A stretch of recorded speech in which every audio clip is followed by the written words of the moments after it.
Hello बच्चों, let's read the question. कह रहा है all alkali metals dissolve in anhydrous liquid ammonia to give blue colour solution. बिल्कुल सही बात है। एल्कली मेटल्स कौन होते हैं बच्चों? ग्रुप 1 के एलिमेंट्स होते हैं बच्चों। लिथियम, सोडियम, पोटेशियम, रुबीडियम और सीजियम बच्चों। ओके, एम से रिप्रेजेंट कर लेते हैं बच्चों। तो जब ये आपके किसमें अमोनिया में डिसॉल्व करते हैं ना बच्चों इनको, ओके बच्चों, एनहाइड्रस लिक्विड अमोनिया में, तो ये हमें एक तो अमोनिएटेड कैटायंस देते हैं बच्चों और साथ में अमोनिएटेड इलेक्ट्रॉन्स देते हैं बच्चों। ओके, और ये ब्लू कलर का सॉल्यूशन हमारा बनता है। ओके, अभी हम बात कर रहे हैं डाइल्यूट सॉल्यूशन की, जब ये डाइल्यूट होता है बच्चों।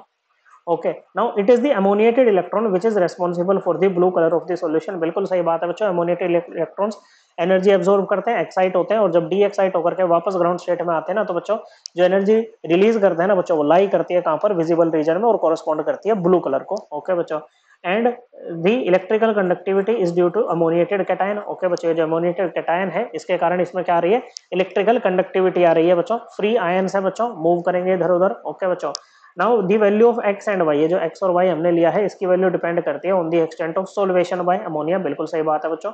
कह रहे dilute solutions are paramagnetic due to free ammoniated electrons. Paramagnetic substance वो होते हैं which are attracted by the magnetic field, और यहाँ पर क्योंकि हमारे पास ये अमोनिएटेड इलेक्ट्रॉन्स फ्री है ना बच्चों, इसी के कारण क्या होगा बच्चों? ये आपके पैरामैग्नेटिक होंगे। दूसरे होते हैं डायमैग्नेटिक, जिनके पास में कोई अनपेड इलेक्ट्रॉन नहीं होता है, जो which are repelled by the magnetic field.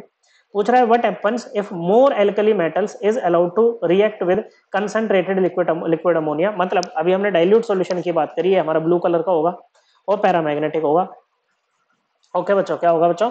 Blue colour का होगा और पैरामैग्नेटिक होगा बच्चों। ओके, और यहाँ पर बात करें बच्चों, इनका रिड्यूसिंग करेक्टर भी होता है क्योंकि फ्री इलेक्ट्रॉन्स होते हैं बच्चों। ओके, तो ये दूसरे को इलेक्ट्रॉन दे सकते हैं। रिडक्शन का मतलब गेन ऑफ इलेक्ट्रॉन, तो इनका जो है वो रिड्यूसिंग करेक्टर भी यहाँ पर होता है। ओके बच्चों, तो जब हम यहाँ पर क्या करेंगे बच्चों कि सपोज करो इसकी कंसंट्रेशन बढ़ाएंगे बच्चों, तो कंसंट्रेशन बढ़ाने से एक तो बच्चों ये जो ब्लू कलर है ना बच्चों, ये चेंज होगा बच्चों, ब्लू से ब्रोंज की तरफ आएगा बच्चों, ब्रोंज कलर इसका होगा। ओके बच्चों, क्या होगा? ब्रोंज कलर का होगा। और ये जो सोलवेटेड इलेक्ट्रॉन्स है ना बच्चों, अमोनिएटेड इलेक्ट्रॉन्स, ये क्या होंगे बच्चों? ये आपस में ना एसोसिएट होना शुरू कर देंगे बच्चों, इनकी पेयरिंग होना स्टार्ट हो जाएगी, और जो पैरामैग्नेटिक कैरेक्टर है ना बच्चों, ओके, इस सॉल्यूशन का वो डिक्रीज करेगा बच्चों। तो पैरामैग्नेटिक कैरेक्टर क्या करेगा बच्चों?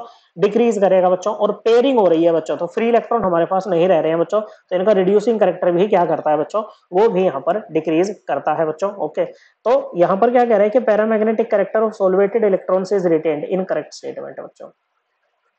ओके, रिटेन कहाँ हो रहा है? पैरामैग्नेटिक कैरेक्टर तो डिक्रीज कर रहा है बच्चों। फिर कह रहे हैं कि solvated electrons associate to form electron pairs and paramagnetic character decreases. बिल्कुल सही बात, ये स्टेटमेंट एकदम करेक्ट है। इसमें कह रहे हैं कि रिड्यूसिंग कैरेक्टर इज इंक्रीज्ड। गलत बच्चों। ओके, क्योंकि रिड्यूसिंग कैरेक्टर तो क्या होगा? डिक्रीज करेगा ना बच्चों। Reducing character is not affected, affect होगा, डिक्रीज करेगा बच्चों। गलत है। So correct answer option 2। I hope आपको एकदम क्लियर हो गया होगा। थैंक यू बच्चों।